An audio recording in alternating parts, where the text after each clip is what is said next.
Olá, boa noite a todos, sejam bem-vindos a todos que estão fazendo o curso de especialização em gestão integrada de trânsito e mobilidade urbana do Detran. E hoje nós estamos aqui de forma presencial para nós trabalharmos essa disciplina, a contabilidade nas organizações públicas. E aí, quem de nós até hoje não fez de alguma forma, de alguma maneira, um orçamento? Mesmo que esse orçamento seja rudimentar, mas tenho certeza absoluta que nós já nos deparamos com essa situação. Quando nós imaginamos uma determinada viagem, por exemplo, automaticamente nós recorremos aos números para nós podermos projetar os nossos valores, ao quanto nós iremos gastar, ou então quanto nós temos de disponibilidade desses recursos para podermos fazer essa viagem. De forma empírica, isso de certa forma é um orçamento, é uma contabilidade que nós podemos dizer que nós estamos efetuando e fazendo. E quando nós falamos em organizações públicas, o que primeiramente sempre vem à mente nossa é a questão tributária. É o pagamento de impostos. E quem de nós gosta de pagar impostos, né? E são vários impostos que nós contribuímos com o governo federal, estadual e municipal.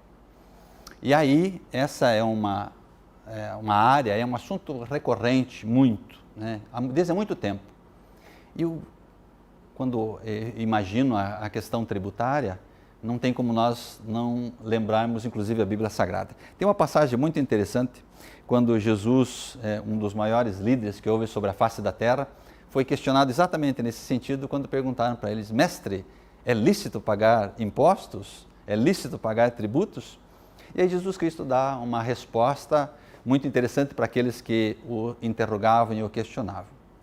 E se nós voltássemos um pouco mais, os 2 capítulos antes, do livro de também Mateus, no capítulo 17, Jesus Cristo também está entrando numa cidade chamada Cafarnaum, e alguém chega e pergunta para um dos seus discípulos, Mateus, diz: escuta, o seu mestre ele não paga o tributo, ele não paga o imposto que lhe é devido? E aí, mesmo Jesus Cristo não tendo o carro para pagamento do IPVA que nós temos hoje, o imposto de renda, que é incidente sobre nossos salários, o IPTU, que também, de certa forma, nós pagamos, e tantos outros tributos, outros impostos, Jesus Cristo, de certa forma, vai lá, pede para Mateus fazer o seguinte: jogar um anzol no mar e pegar um peixe, e ali tem uma moeda e ele paga o tributo. Isso para nós, de certa forma, é um exemplo que faz com que nós tenhamos responsabilidade também sobre os bens patrimoniais e as áreas públicas também. Por isso a contabilidade é muito importante, ela é interessante nas organizações públicas. Sem a contabilidade não tem como nós organizarmos esses valores e muito mais ainda, nós controlarmos o patrimônio das nossas entidades. Todos nós temos patrimônio e as organizações públicas, as entidades públicas também têm. Mas a boa gestão em todo esse processo é que faz nós questionarmos nesse seguinte sentido: o que nós, nos dias de hoje, como gestores públicos, funcionários públicos que somos, queremos que as nossas entidades assim o façam? Arrecadem mais ou gastem menos? Na realidade, a tônica ela é um pouco mais ampla e nós entendemos que a ideia é o gastar melhor, ou seja, no que e como gastar esses recursos financeiros. Eu quero que você imagine sempre a contabilidade fazendo esses registros, fazendo essas análises, fazendo todo esse procedimento ao qual seja esse procedimento legal e, de certa forma, mensurável. A dívida líquida do setor público, antes da Lei da Responsabilidade Fiscal, no ano de 2000, ela atingia 72% do produto interno bruto nosso. Ou seja, de tudo que nós arrecadávamos como entes públicos, 72% de todos esses recursos financeiros antes do ano 2000 já estavam, de certa forma, comprometidos com o pagamento de dívidas, ou seja, o pagamento de juros e a amortização dessas dívidas. Então, algo precisava ser feito. A administração pública estava arrecadando, mas estava gastando muito. E, em linhas gerais, a contabilidade é essa ciência que mensura essa capacidade de gestão do ente público. Então, o bom gestor ele precisa ter a capacidade e a consciência de ver situações desse gênero e tomar atitude de mudança. E aí vem, nesse caso, para nós, temos uma ideia quando falávamos em tributo, em linhas gerais não é só o nosso país que cobra tributos ou impostos sobre serviços, sobre a circulação de mercadorias. Outros países também. E aqui eu fiz um destaque que, em média, nosso país, nós precisamos trabalhar em torno de 149 dias por ano para pagamento de impostos. Só para nós termos uma ideia, uma noção, porque tem outros países também, como Suécia e França, que de certa forma se equiparam até, são países que cobram uma tributação um pouco maior. Mas em linhas gerais, nós como munícipes que somos, cidadãos, nós queremos saber se o dinheiro público ele é bem gerido e bem administrado. E a contabilidade está aí para nos ajudar e nos auxiliar nesse processo.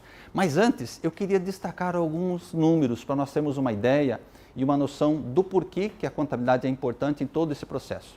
Veja que interessante, não? Você sabia que em torno de 3,5 segundos uma pessoa morre de fome no mundo? É algo para nós, se formos olhar e analisar esses números, exorbitante. Em torno de 26.500 pessoas por dia padecem deste mal no mundo. É muita gente se formos analisar. Olha que dado alarmante também. Mais de 790 milhões de pessoas são desnutridas em países emergentes. Em torno de 12,5% da população mundial tem problemas de desnutrição. E por que eu trago esses números para nós? Porque esses valores, direto ou indiretamente, eles impactam dentro da gestão pública. De alguma forma, de alguma maneira, isso é algo muito negativo para a sociedade e para os recursos públicos que são geridos, tanto a nível federal, estadual e também municipal. Olha esse outro dado que eu trouxe para nós aqui. Ó. Você sabia que aproximadamente 80% da população mundial vive em casas muito precárias? Eu acredito e tenho convicção que a tua casa onde você mora é bem melhor do que muitos que habitam sobre a face da terra. Olha só outro número exorbitante. Até hoje, aproximadamente 26 milhões de abortos aconteceram no mundo, desde o dia 1º de janeiro até nessa data. E aí eu só citei a referência. Se você depois quiser citar, consulte esse site que nós ali analisamos esses dados. Até hoje foram aproximadamente 640 mil suicídios, olha só, no mundo. É muita gente. E no Brasil são aproximadamente 32 pessoas em média que se suicidam. E por que de novo eu trago isso?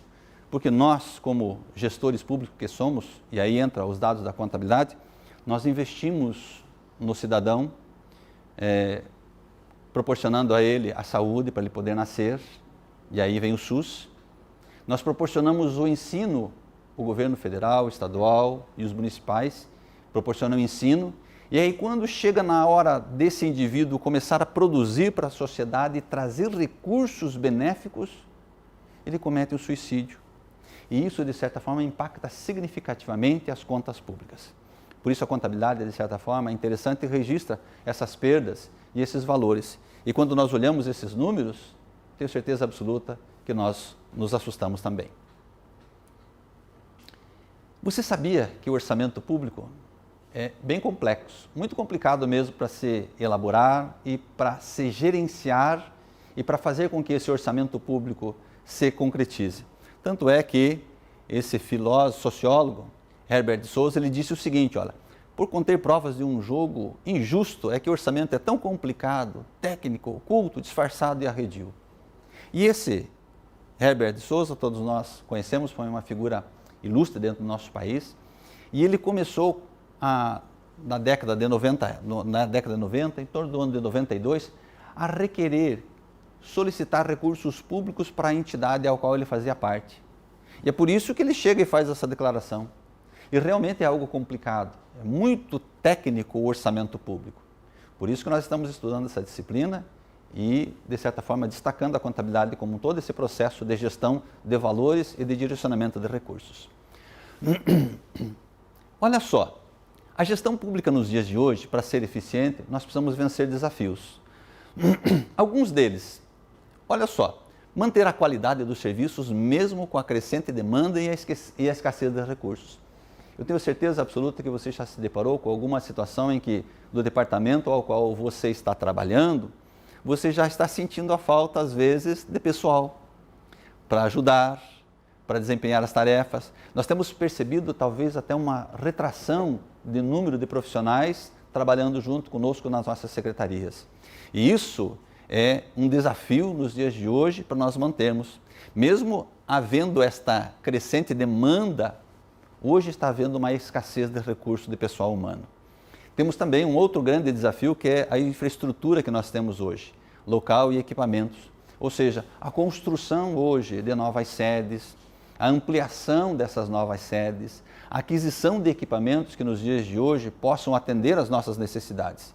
Equipamentos bons, que possam fazer um bom processamento de dados, uma boa gestão de valores, de recursos e principalmente dessa área de informática que nos dias de hoje é tão essencial da forma que é.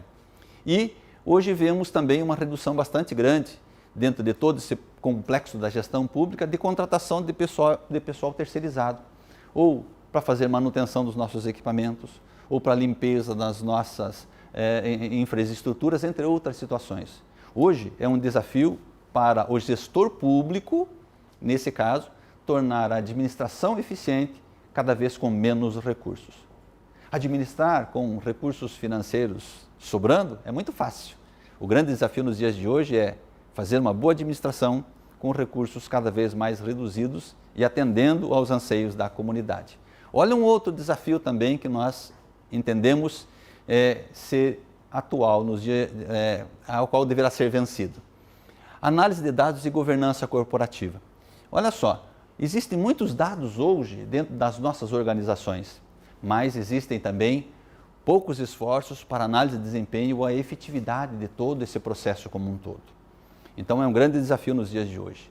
Não é somente manter o trabalho diário e cotidiano, mas como nós vamos melhorar a eficiência e a efetividade das nossas organizações nesse processo como um todo.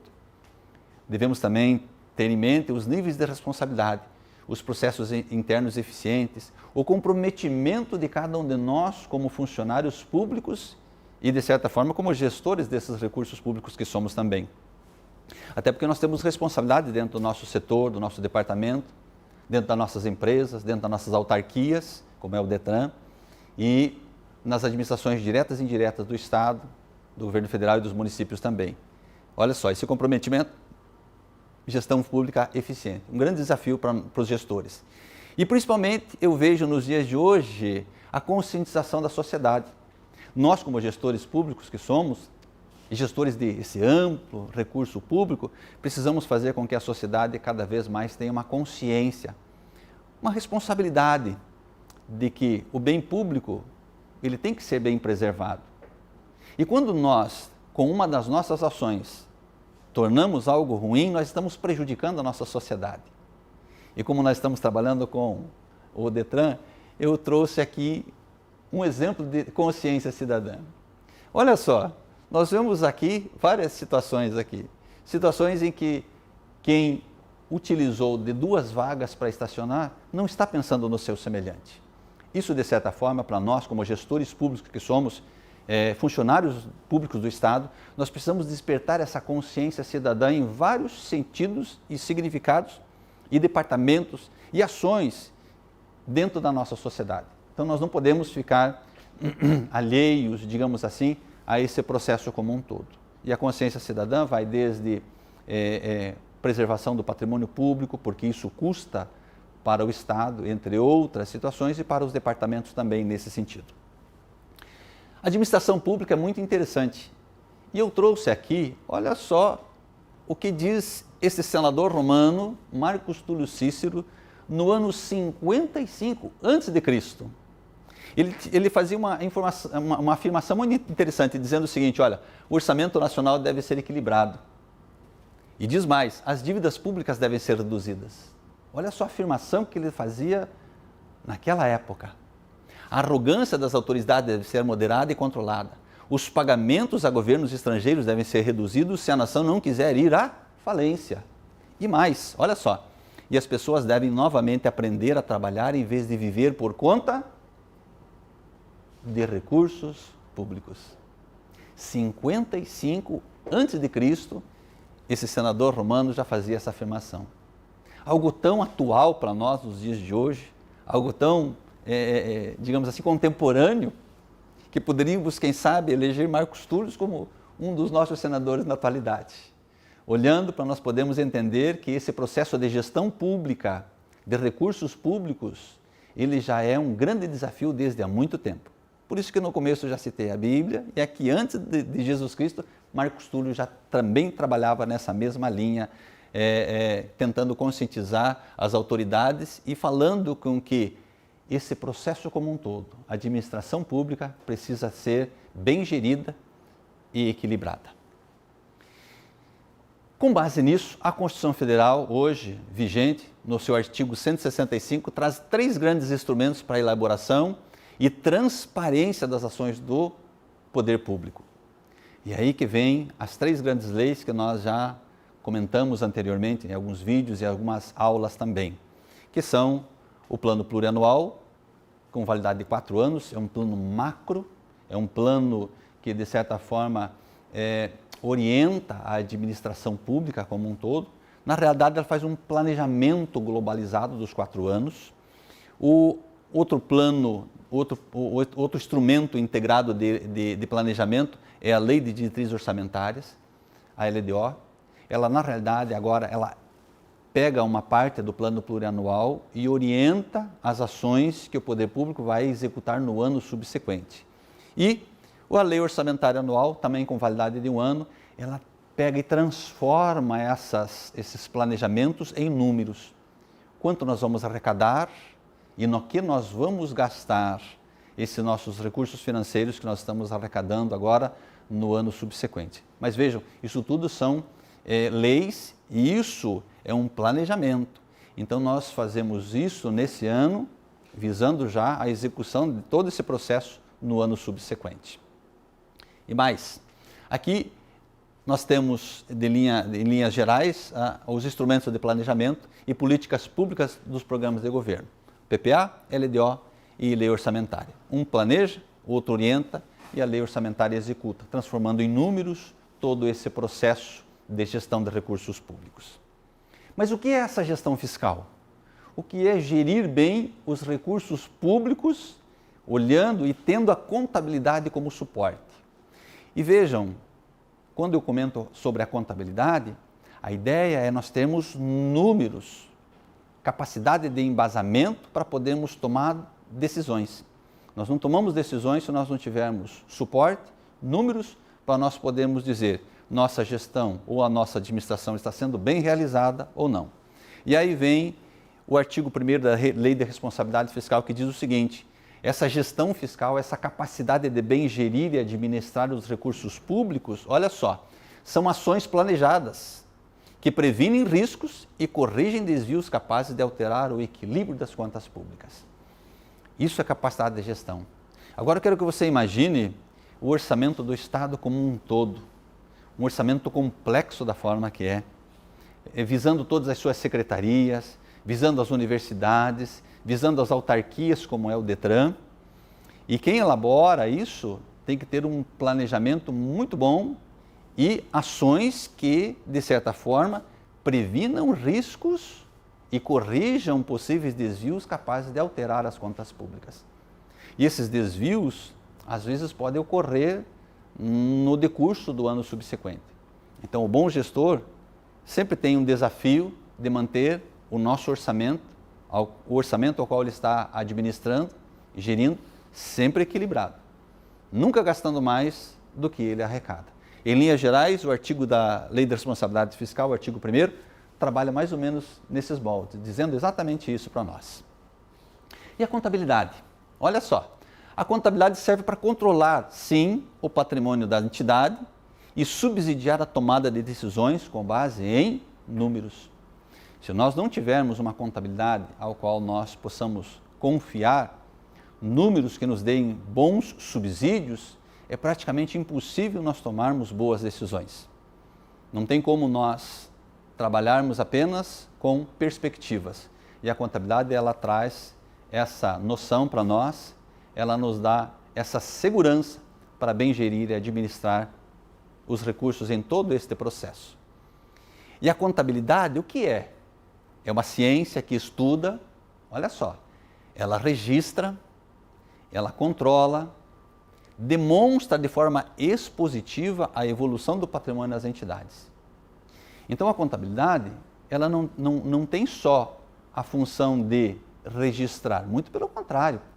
Ela demonstra, através dos seus relatórios, dos seus anexos, as evoluções e o que está acontecendo com todo esse processo de gestão nas entidades, nos órgãos.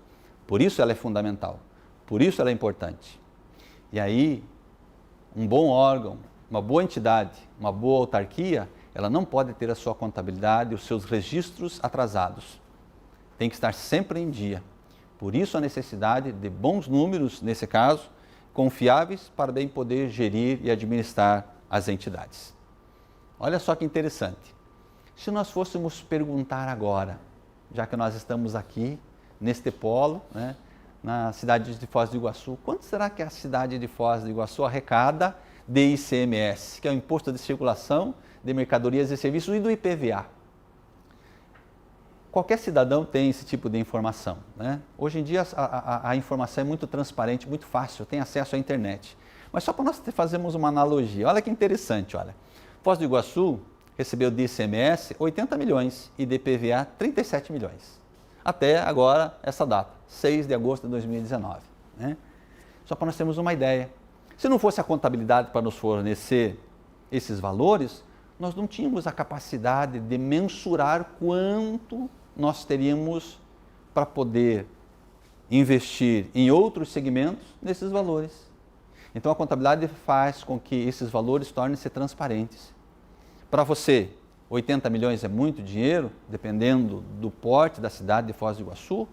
De IPVA, 37 milhões é muito dinheiro pela quantidade de veículos que tem neste município. Mas eu trouxe um outro dado. Peguei o município de Curitiba. Vamos olhar, fazer uma comparação. É claro, né? Só para nós termos uma ideia, uma noção do que acontece. Olha só, o ICMS líquido da cidade de Curitiba, olha só, em comparação com Foz do Iguaçu, dá em torno de 4,5 vezes o valor. Mas por quê? Porque lá tem um nível de industrialização, comercialização muito maior. E aí, o ICMS, 100% do ICMS do Estado, que é arrecadado, 75% fica para o Estado. E os outros 25% são repartidos, vamos dizer assim, entre os 399 municípios do Estado do Paraná. Mas cada um deles precisa gerar recursos e demonstrar, através da contabilidade, que eles têm um nível de desenvolvimento tal a ponto de requererem, no caso de Curitiba, 363 milhões, no caso de Foz do Iguaçu, 80 milhões. E veja que interessante o IPVA de Curitiba, 400 milhões. O IPVA é maior que o valor do ICMS. Parou para perceber isso? Não é o que acontece com Foz do Iguaçu, olha só. Então a gente percebe que existem muitos veículos, nesse caso, uma infraestrutura deve ser muito mais bem direcionada para a capital do estado, já que o número de veículos lá é significativo. Entender o que a contabilidade subsidia a tomada de decisões? É com base nesses números que nós podemos colocar agora prioridades nesse sentido, ou para Foz do Iguaçu, ou para Curitiba, ou para qualquer um dos 399 municípios do estado do Paraná.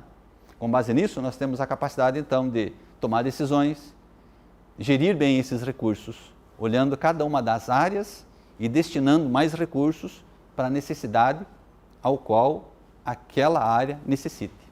Por isso a contabilidade é fundamental. Esses dados foram extraídos do site do Governo do Estado do Paraná, www.pr.gov.br.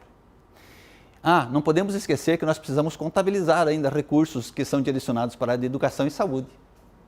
Aqui, esses valores são valores líquidos, deduzidos já o recurso para o Fundo da Educação, que é o Fundeb.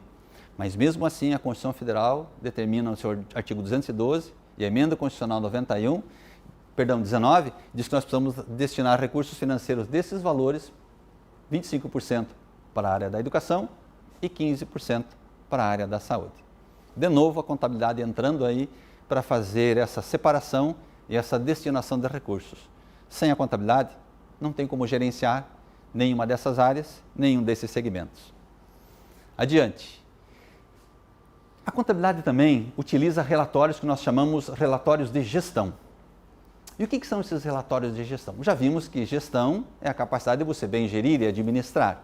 E aqui eu trouxe alguns exemplos de relatórios de gestão, que seriam relatório da receita corrente líquida, relatório de gestão de despesa com pessoal, relatório da dívida consolidada líquida, que a contabilidade tem, relatório de operações de crédito, disponibilidade de caixa, restos a pagar, resultado primário, resultado nominal, entre alguns outros demonstrativos.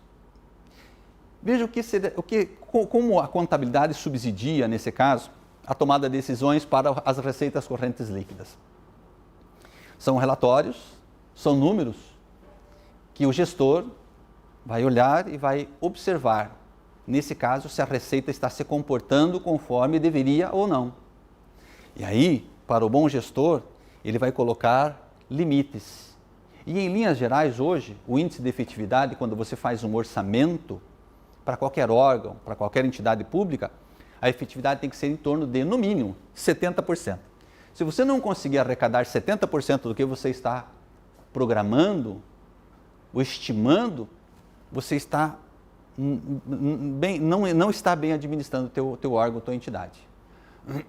É um relatório de gestão, nesse caso é um sinalizador para nós.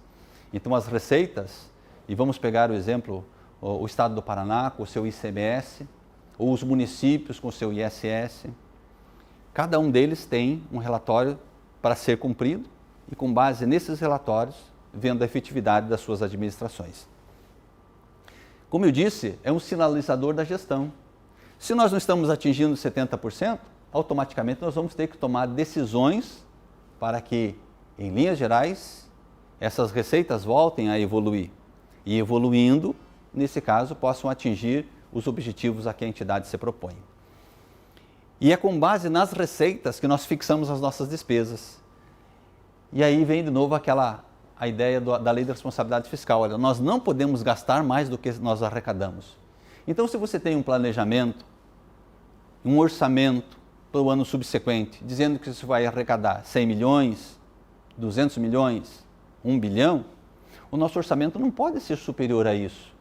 Se nós vamos arrecadar 100 milhões, eu não posso fazer um orçamento que a despesa seja superior a 100 milhões. Se eu tenho uma projeção de receita de arrecadação de 1 trilhão, eu não posso fazer um orçamento superior a isso, porque daí eu estou contrapondo a possibilidade nossa de equilíbrio.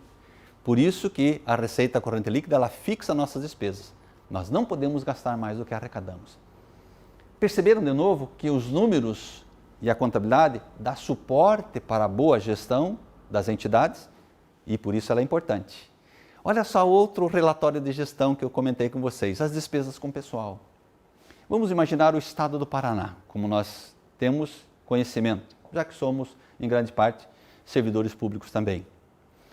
O que acontece se as nossas despesas, e aí só para nós termos uma ideia, a lei de responsabilidade fiscal coloca um limite máximo de gastos com despesa. Quer dizer, nós devemos gastar no máximo, ou podemos gastar no máximo, 54% daquela receita corrente líquida que nós arrecadamos. Já parou para pensar se você ganhasse 10 mil reais por mês? Você deveria gastar no máximo 54% desse teu salário com os empregados da tua casa, da tua residência. O jardineiro, por exemplo, né? a moça que faz a limpeza, a profissional que ajuda você em outros sentidos. E é isso que o Estado tem que ter como capacidade de gestão. E isso é gestão também. Os órgãos e as entidades têm que ter esse valor em linhas gerais para poder bem gerir. Nós não podemos gastar mais do que isso. É um limitador. E a lei da responsabilidade fiscal coloca isso e o gestor precisa estar sempre atento com base nesses números. Olha só, vamos imaginar que aconteceu o seguinte, que a nossa despesa com o pessoal está acima do que a lei determina. Olha só os reflexos e o gestor vai ter que tomar consciência disso. Nós somos impedidos de fazer novos concursos públicos. Nós não temos a capacidade, ou não temos, nesse caso, a elasticidade para tomarmos decisões, porque a nossa receita, a grande parte dela já está comprometida. Então o gestor não vai poder autorizar a realização de concursos públicos. Lembra no começo que eu falei que era um dos desafios da administração hoje? O gestor trabalhar, às vezes, com menos pessoal, mesmo que a capacidade hoje estivesse crescente, eis aí o problema, porque a lei de responsabilidade fiscal nos veda a gastarmos muito com essa despesa geral com o pessoal. Olha só, impede novos reajustes salariais ou gratificações, se porventura nós estivermos acima do limite. De novo, a contabilidade dando subsídios para o gestor tomar decisões. Perceberam a importância dos números agora, nesse complexo como um todo? E mais, existem alguns servidores que têm planos de carreira. De cada tanto tempo, sobe de nível, recebe determinados valores. Olha, se o gestor não estiver muito atento, ele pode até ter que vedar esses planos de carreira e esse crescimento, em linhas gerais, né? É claro que a legislação hoje não quer que isso aconteça. Por isso a capacidade do bom gestor, olhando a contabilidade, olhando os relatórios de gestão fiscal, para poder bem gerir e administrar esses recursos. Então já falamos sobre a receita corrente líquida, despesas com o pessoal. Nós poderíamos falar muito mais sobre esses outros relatórios, como é o caso da dívida consolidada líquida. É muito interessante para o gestor público saber quanto o seu órgão está devendo, quanto a sua entidade deve e para quem deve. Esse é um relatório contábil também, demonstrando quanto é o valor das nossas dívidas. E é mais ou menos uma analogia que nós fazemos com a nossa própria vida, nossos recursos financeiros. Quanto eu devo para um determinado cartão de crédito, quanto eu devo para instituições financeiras. Nós precisamos estar sempre analisando e olhando. Por isso que desde o início eu falei que de certa forma nós já fazemos orçamento também. A contabilidade está inserida diária e continuamente na nossa vida. Às vezes nós não percebemos isso, mas é através dos números que nós gerenciamos e nós mesmos tomamos decisões. E o gestor público, com base nisso, também precisa saber quanto ele deve da sua entidade a qual ele está gerindo, gerenciando, para outras entidades, para outros fornecedores. Esse é um relatório de gestão fiscal também, fornecido pela contabilidade. Outra coisa que, outro relatório, outro subsídio que a contabilidade também nos fornece, é o relatório de operações de crédito. As entidades, os órgãos, quanto mais amplos e macros eles são, mais operações de crédito eles têm, mais possibilidade de endividamento eles possuem. E eu acredito que até hoje, desses mais de 24 anos que estou trabalhando na área de administração pública, eu não vi nas administrações ao qual eu trabalhei uma entidade que não devesse nada para ninguém. Ou é o município que deve para o próprio Estado, para a cidade, Secretaria de Desenvolvimento Urbano, SEDU, ou deve para o banco, financiamento, alguma coisa, ou para o BNDES. Então as nossas instituições públicas, as nossas entidades públicas, sempre têm níveis de operação de crédito. E é interessante o gestor público, e a contabilidade subsidia isso, saber qual é o valor dessas operações e quanto nós estamos devendo dessas operações. Por isso a dívida consolidada líquida também, esses relatórios eles se complementam. Outro aspecto interessante da contabilidade, que ela dá subsídio, é o valor de disponibilidade de caixa. Imagina o estado do Paraná, ou tantos órgãos, o nível de arrecadação de cada um desses impostos. Então é necessário você saber também e demonstrar através da contabilidade quanto nós temos de recursos financeiros, a disponibilidade de caixa, para podermos investir, pagamento de pessoal, recursos que com certeza absoluta são bem geridos e administrados para o bem-estar da coletividade. Em linhas gerais, é essa a tônica da contabilidade, subsidiar o gestor. Os restos a pagar, nesse caso, quanto eu encerrei o mês devendo para o mês subsequente e para quem eu estou devendo esses valores, né? É muito importante, até porque nós precisamos colocar prioridades. Os órgãos públicos precisam pagar primeiramente os seus impostos e contribuições também, né? Até porque nós, como entes públicos que somos, pagamos impostos também ao governo federal, por incrível que pareça, né? Mas é prioridades que nós temos, salários, encargos, entre outros, em que nós precisamos ter conhecimento de quanto nós devemos em todo esse processo. O resultado primário, a contabilidade também fornece isso. Em linhas gerais, esse resultado é muito interessante. Ele diz quanto eu arrecadei e quanto eu gastei de despesas primárias. E essas receitas primárias e essas despesas primárias, elas tiram os valores de investimentos, de aplicações financeiras, por exemplo, e de juros que eu tenho que pagar. São receitas líquidas e despesas líquidas. Em linhas gerais, o bom gestor tem que atentar para que esse resultado sempre seja positivo, porque eu preciso arrecadar mais e gastar sempre menos. E essa diferença que eu tenho de resultado primário, ele vai ter que suprir sim o pagamento das minhas dívidas e os juros. Por isso esse resultado primário ele é fundamental. Então, quando o resultado primário ele é negativo, o órgão ou a entidade precisa tomar decisões emergenciais. É o que aconteceu, infelizmente, com o nosso país nesses últimos anos. O resultado primário do nosso país tem fechado sempre em déficit. Por isso, as decisões que o governo federal tem procurado tomar da melhor maneira possível. É um sinalizador o resultado primário. E por último também, que nós vamos comentar sobre nessa noite, nessa oportunidade, o resultado nominal. O resultado nominal, ele demonstra a evolução das nossas dívidas de longo prazo. Se eu conseguir diminuir elas ou se eu conseguir, infelizmente, talvez ampliá-las nesse caso. E o resultado nominal é interessante nesse sentido. Então, é um sinalizador também, porque o resultado nominal, ele projeta dívidas da entidade a longo prazo. Nós teríamos outros relatórios ainda, mas só para nós termos uma ideia, uma noção, como a contabilidade é importante, ela é fundamental, porque ela fornece muitos números para a tomada de decisões. Então, em linhas gerais, você que está trabalhando no Departamento de Trânsito, no DETRAN, tenho certeza absoluta que diariamente você, no seu trabalho, você envolve ali com atendimento a pessoas, você tem autorizações que você faz, lançamentos de sistema, tudo isso de certa forma gera um recurso, mas também gera um nível de responsabilidade ou então um ônus para a entidade. Então você é um gestor também que cada dia, desde as pequenas ações até as maiores, pode fazer com que o resultado seja positivo ou infelizmente talvez negativo. Não queremos que isso aconteça, né? O orçamento público, na realidade, é uma espécie de contrato de realizações entre o governo e a sociedade. Se a sociedade pagar os seus impostos, o governo tem condições e capacidade de fazer ou realizar as suas obrigações.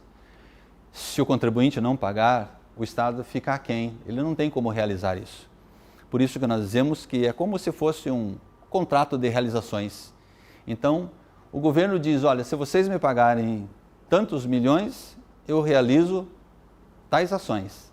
Agora, essas ações só podem ser realizadas se nós fizermos a nossa parcela, a nossa contribuição e pagarmos nossos impostos. Lembram também que no início eu comentei da necessidade de pagar impostos e que isso não é nos dias de hoje?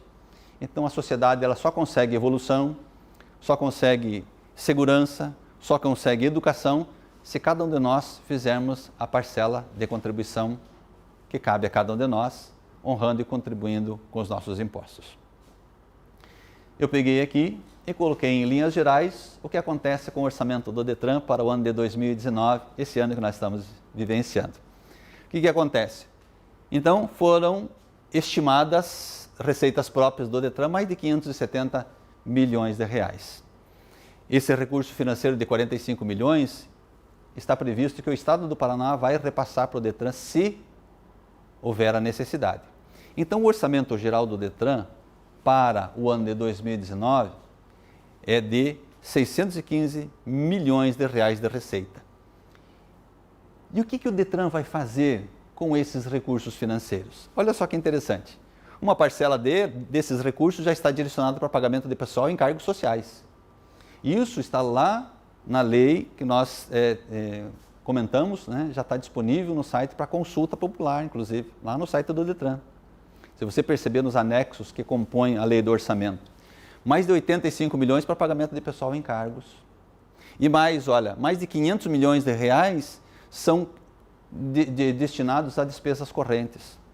Luz, água, telefone, entre outras situações que são necessárias para que o próprio departamento, essa autarquia tão importante dentro do nosso estado, consiga atingir os seus objetivos. E o que mais? Temos de investimentos em torno de 15 milhões de reais. Então perceba que o valor da receita, ele bate com o valor da despesa. Isso é um valor orçado. A despesa, ela é projetada, a receita, perdão, é projetada e a despesa, ela é fixada. Então, em linhas gerais, o DETRAN não pode gastar nesse ano mais de 615 milhões.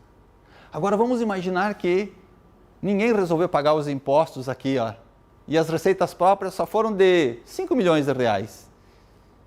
O Detran vai estar numa situação bem complicada, ou qualquer outra entidade estaria nesses mesmos níveis, porque sem receitas nós não conseguimos realizar as nossas despesas. Perceberam que um caminho está atrelado ao outro, então.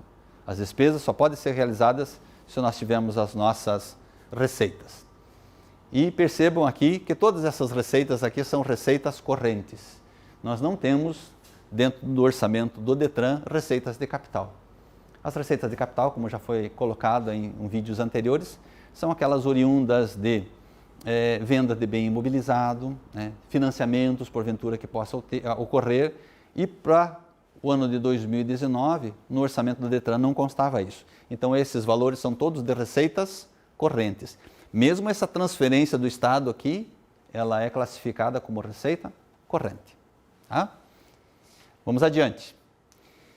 O resultado na administração, ela se mede pelo perfeito equilíbrio financeiro entre receitas e despesas.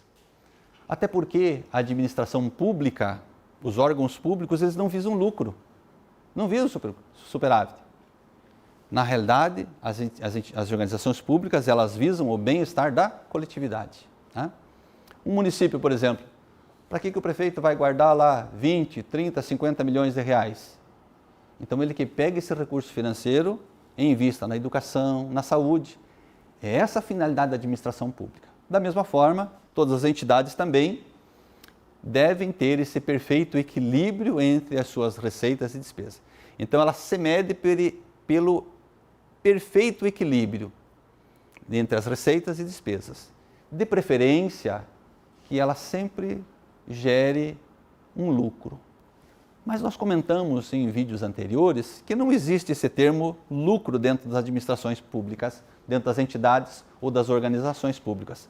O termo correto é superávit. Então, esse superávit aqui, olha, então vamos esquecer o termo lucro e trocá-lo por superávit. Ele pode ser utilizado no ano subsequente ao qual nós apuramos o nosso superávit. Se for nesse ano de 2019, nós podemos utilizá-lo no ano de 2020, pedindo uma autorização do Poder Legislativo para nós podermos inserir esse valor do superávit no orçamento do ano subsequente. Mas possamos sempre medir a gestão pública pelo equilíbrio entre receitas e despesas. Não podemos deixar de comentar que todo esse processo da administração, ele precisa ser levado a conhecimento popular. Então, nos meses de maio, setembro e fevereiro, o artigo 9º da Lei da Responsabilidade Fiscal determina que o Poder Executivo, os órgãos, as entidades, vão até a sociedade e demonstrem, através dos seus relatórios, que esses recursos financeiros estão sendo bem administrados. Então, é dever de todo gestor público fazer isso.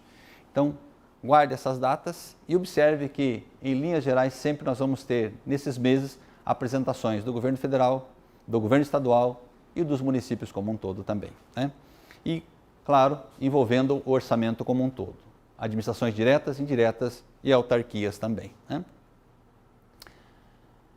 O que ocorre nos dias de hoje, para nós vencermos essas dificuldades, é que às vezes nós achamos muito difícil, muito complicado, e na realidade não é. E eu elenquei algumas coisas que nos dificultam, nós como gestores públicos, a levarmos a transparência a alguns órgãos.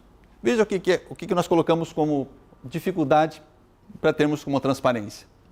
A falta de consciência de muitos dos cidadãos hoje, e às vezes nós mesmos, como munícipes que somos, né, de poder saber de onde vem esse recurso financeiro no que está sendo aplicado. Esse é um obstáculo à transparência que nós vivenciamos no dia de hoje.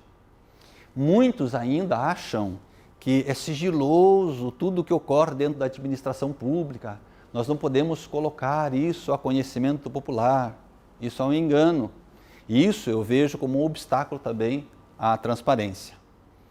Outro tópico que muitas entidades, organizações colocam isso como um obstáculo é a falta de recursos. Nós não temos recursos, não somente financeiros, mas tecnológicos para colocarmos isso da transparência.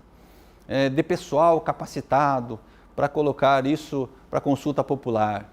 Isso não pode acontecer, isso não pode ser um obstáculo para que esses valores possam ter ou ser conhecidos da população como um todo. A ausência de habilidades específicas do setor público é um obstáculo à transparência também.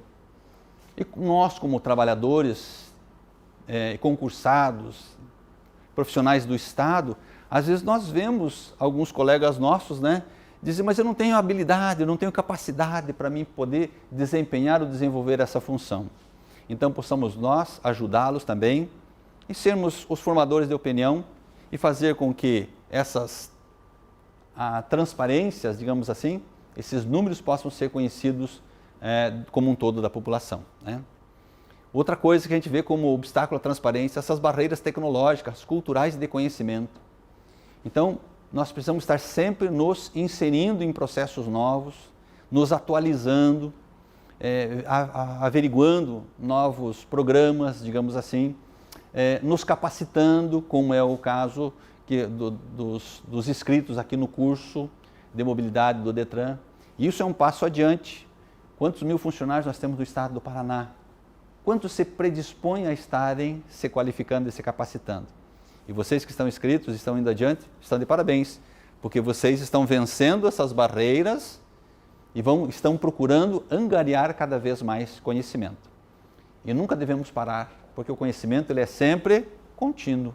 Aquele que para, deixa de cada vez mais se aprimorar. Então não façamos isso e tenhamos sempre em mente a capacidade e a condição de termos novos conhecimentos. E o principal problema que eu vejo nos dias de hoje para o ser humano é a resistência a mudanças. Como o ser humano ele é resistente a toda e qualquer mudança que possa acontecer no seu ambiente de trabalho, às vezes a mudança de cidade, entre outras situações. Nós gostamos de estar sempre na nossa zona de conforto.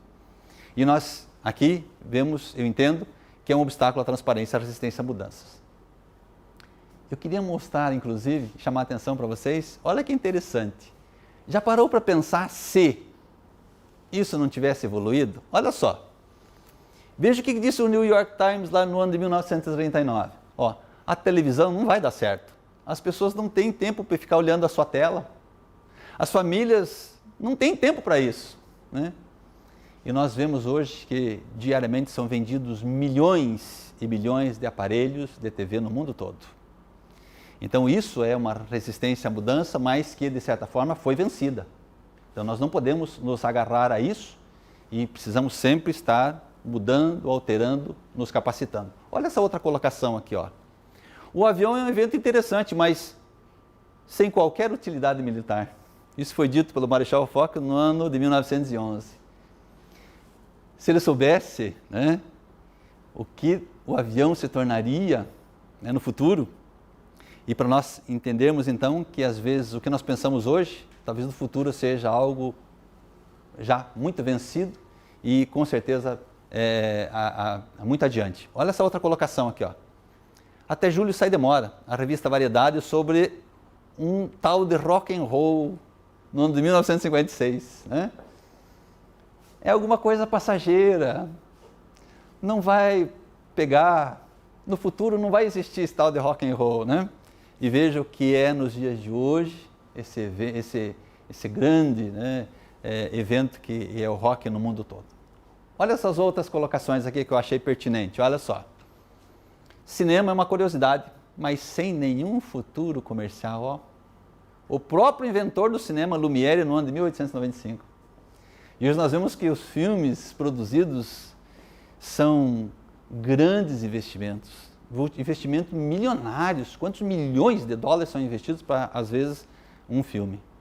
Vejam como nós precisamos romper, às vezes, as nossas barreiras, às vezes que nós estamos resistindo. Olha essa outra colocação aqui que interessante.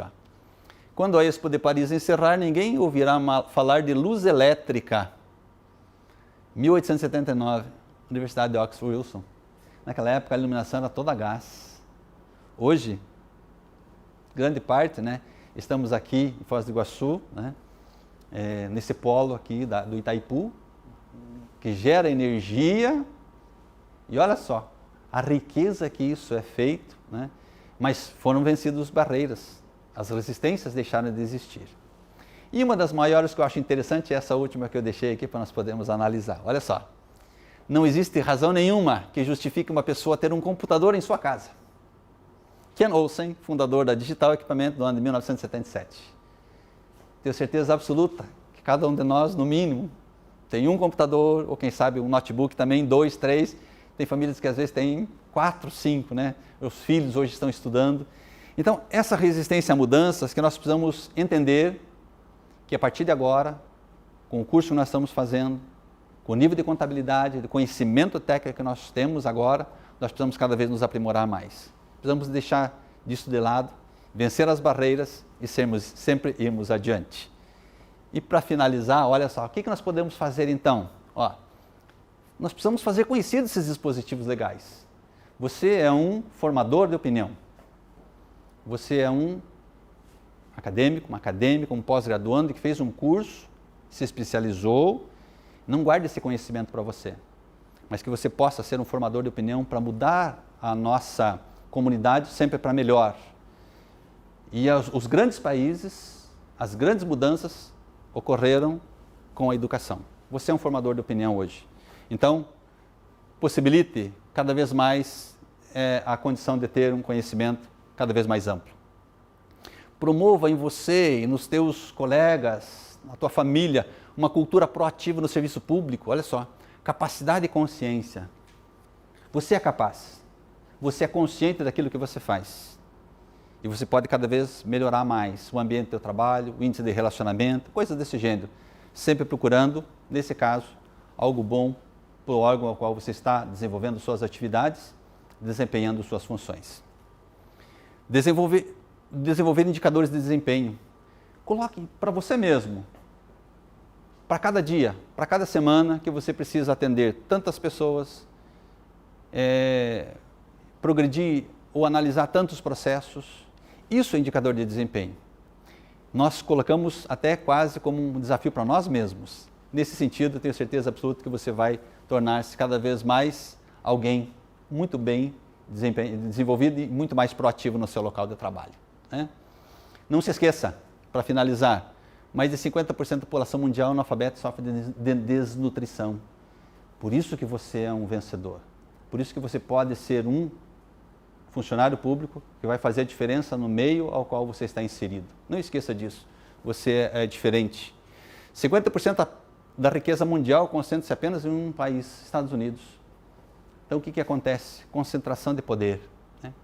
E nós precisamos entender, nesse processo, que nós podemos fazer a diferença, mesmo fazendo pequenas ações. Mas do cômputo como um todo, fazemos, então, nesse caso, a diferença. E para finalizar, olha, não há nada de errado com aqueles que não gostam de política, até porque nos dias de hoje nós somos funcionários do poder público, mas simplesmente sermos governados por aqueles que gostam. Então que você possa escolher bem seus dirigentes, seus governantes e que você possa fazer a tua parte como um funcionário público e que você seja atuante e eu tenho certeza absoluta que você vai deixar um legado e com certeza também vai fazer a sua parte para o desenvolvimento do nosso estado, da região e da autarquia ao qual você desempenha suas funções. Quero agradecer a vocês que estão presentes conosco e desejo sucesso. Muito obrigado.